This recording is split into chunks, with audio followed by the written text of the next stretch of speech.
the International Development Association was charged with a simple yet noble mission: to raise standards of living and build momentum for growth in developing countries. The landscape we face today is far more complex. We have declining progress in our fight against poverty. We have an existential climate crisis. We have food insecurity, fragility, a fledgling pandemic recovery, and conflict that touches lives well beyond the front lines. This is a perfect storm of intertwined challenges that actually exacerbate inequality. Meanwhile, in the next 10 years, 1.1 billion young people across the global south will become working age adults. And that same period, and in the same countries, we are only expected to create 325 million jobs. The cost of inaction is unimaginable in those hundreds of millions of young people's hopes, ambitions, and desires for a better life. How can we hope to make even adequate progress with this 600 million people in Africa, 36 million of whom are here in Tanzania, who still don't have access to reliable electrical connections and supply? And put simply, we cannot.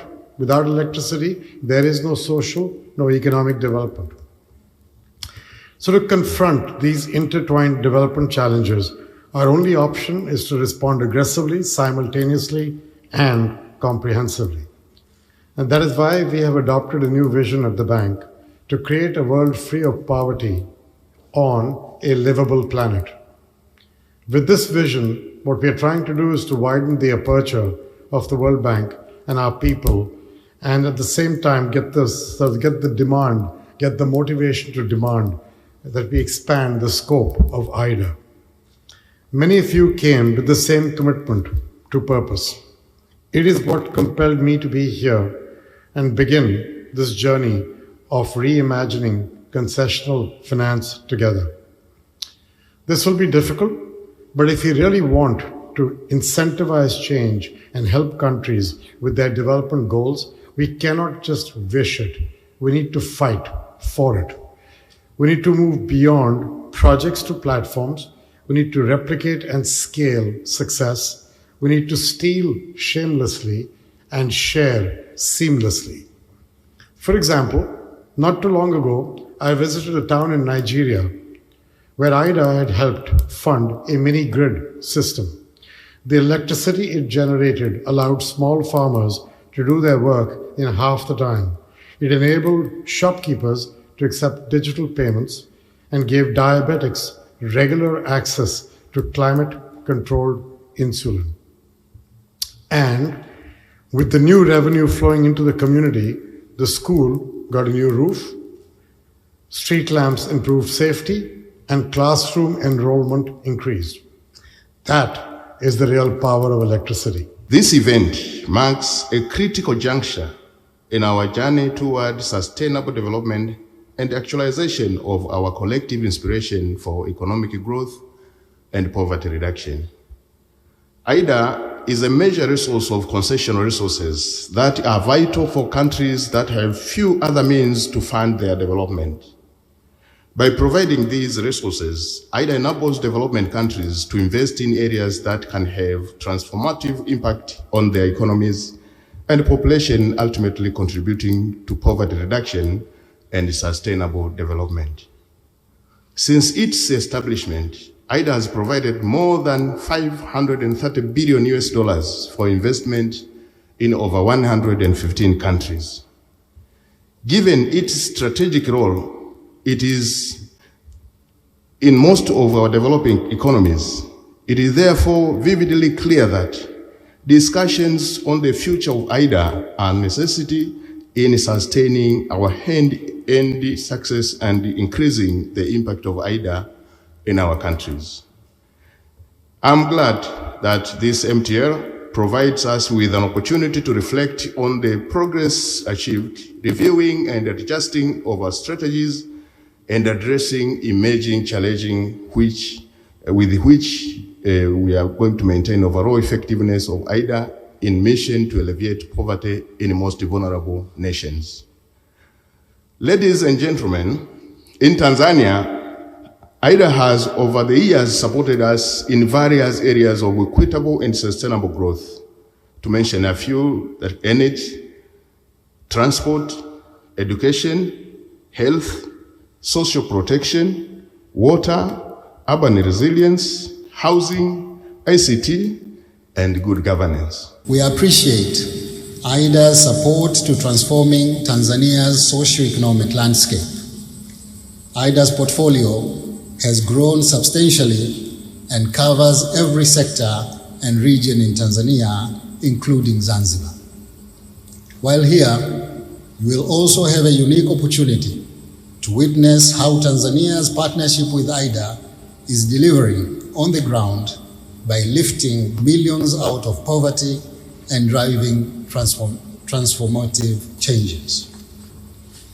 To illustrate, IDA's $200 million support to our rural electrification program helped Tanzania to achieve one of the fastest access expansion rates in Africa over the past decade.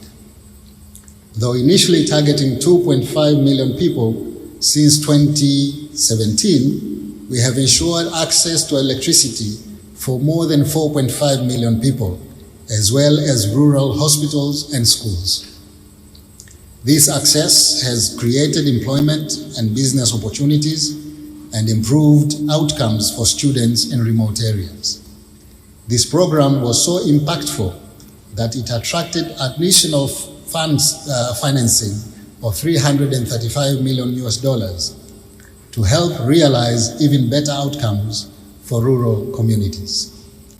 In the water sector, in less than 5 years, the $300 million support package for the Sustainable Rural Water Supply and Sanitation Program facilitated accessibility of water to over 4.7 million people, around half of whom are women. The program further improved access to sanitation facilities for around 6.6 million people, 1,904 healthcare facilities, and 1,095 primary schools. To ensure sustainability, this program supported the creation of the Rural Water Supply and Sanitation Agency and strengthening of community-based water supply organizations. These were critical steps to improving the coverage, quality, and sustainability of rural water supply services. Distinguished delegates, ladies and gentlemen, Zanzibar is highly urbanized and its economy benefits greatly from cultural tourism. The center of cultural tourism is the Stone Town, which is a UNESCO World Heritage Site. The Zanzibar Urban Service Project received support from IDA amounting to $93 million to improve access to urban services and conserve this physical cultural heritage. Among other things, the project rehabilitated a 340-meter stretch of the sea wall at Stone Town, which was then at risk of collapse and disrupting ferry transport for trade and tourists. The project also upgraded Stone Town's main road and created a lively and vibrant public space for residents and visitors alike. In doing so, the public seafront, which I hope you will visit, was conserved and historic structures in Stone Town were protected.